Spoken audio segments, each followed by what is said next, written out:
En las sombras de la historia medieval, el papado, símbolo de poder espiritual eterno, se vio arrastrado por las corrientes turbulentas de la política terrenal. Todo comenzó en los albores del siglo XIV, cuando Roma, la ciudad eterna, se convirtió en un nido de víboras.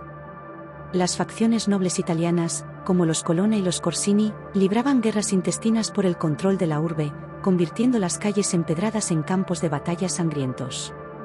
El Papa Bonifacio VIII, un pontífice ambicioso y conformacional, había chocado de frente con el rey Felipe IV de Francia, quien lo acusó de herejía y simonía. En 1303, agentes franceses irrumpieron en Anagni, capturando al Papa en un acto de humillación conocido como el Atentado de Anagni. Bonifacio murió poco después, roto en cuerpo y espíritu. Su sucesor, Benedicto XI, reinó apenas 8 meses antes de perecer en circunstancias sospechosas, posiblemente envenenado. El cónclave subsiguiente, dividido entre cardenales italianos y franceses, se prolongó en Perugia bajo la presión de Felipe IV, quien buscaba un papa maleable para sus ambiciones, disolver la orden de los templarios y apoderarse de sus riquezas. En 1305, fue elegido Clemente V, un arzobispo francés llamado Bertrand de Gauque. Clemente, temeroso de la inestabilidad romana y bajo la influencia directa del rey francés, decidió no instalarse en Roma. En su lugar, en 1309, trasladó la corte papal a Aviñón, una ciudad en el sur de Francia que pertenecía al reino de Nápoles, pero estaba bajo protección francesa.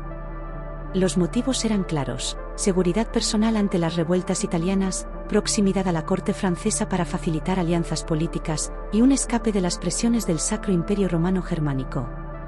Aviñón ofrecía un refugio fortificado, con su puente sobre el Ródano y murallas imponentes, pero este exilio voluntario marcaría el inicio del cautiverio de Aviñón, un periodo de 70 años donde el papado se convirtió en rehén de intereses extranjeros. Lo que parecía una solución temporal se transformó en una cadena invisible, teñida de rumores de una maldición divina por abandonar la tumba de San Pedro.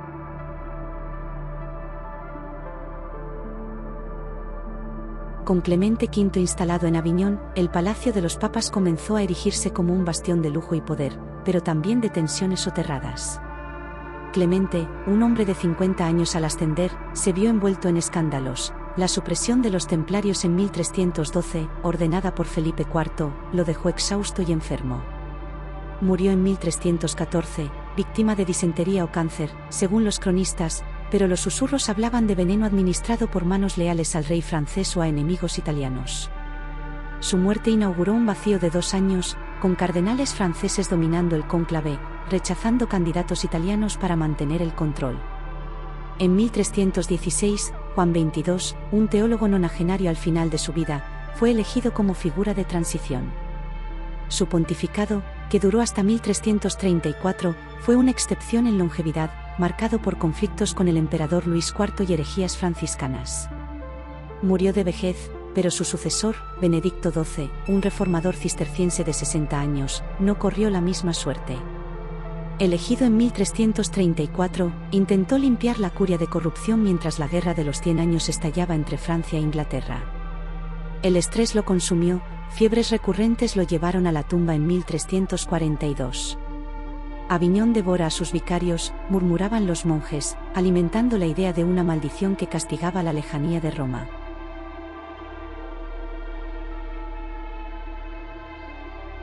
El horror se intensificó con Clemente VI, elegido en 1342, un cardenal francés amante del lujo. Su reinado coincidió con la llegada de la peste negra en 1347, una plaga bubónica que arrasó Europa, matando a millones.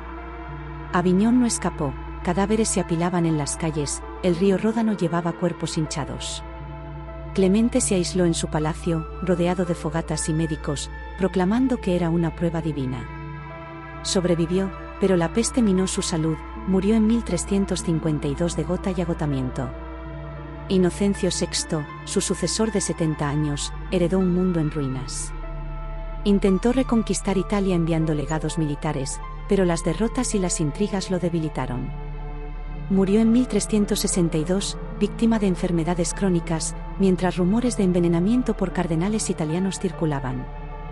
Urbano V, elegido en 1362, representó un atisbo de redención. monje devoto, anhelaba Roma y en 1367 regresó triunfante, pero la ciudad era un caos de bandidos y nobles rivales. Enfermo por el viaje y las amenazas, volvió a Aviñón en 1370 y murió poco después. La maldición parecía inexorable, entretejida con la plaga y el exilio.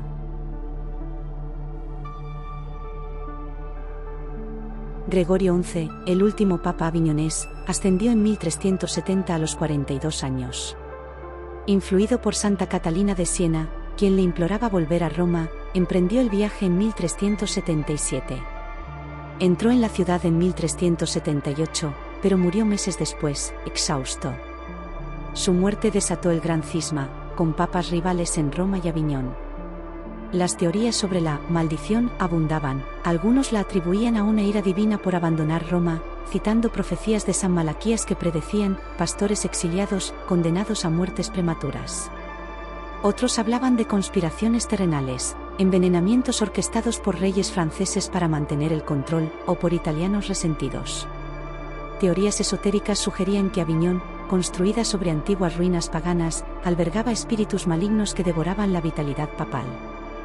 La peste negra se veía como un castigo bíblico, amplificando la narrativa de una maldición colectiva por la corrupción eclesiástica. En retrospectiva, la maldición de los papas de Aviñón no fue sobrenatural, sino un tapiz tejido por factores humanos, elecciones de pontífices ancianos en cónclaves divididos, precarias condiciones sanitarias del siglo XIV, estrés político del exilio francés y el azote de la plaga. Este periodo, de 1309 a 1377, transformó la Iglesia, exponiendo su vulnerabilidad al poder secular y culminando en el cisma que dividió la cristiandad hasta 1417. Aviñón, con su palacio ahora museo, recuerda que incluso los tronos divinos descansan sobre arenas movedizas de ambición mortal. Si te gustó esta historia sobre la maldición de los papas de Aviñón, no olvides darle like, suscribirte y activar la campanita para no perderte los próximos misterios de la historia.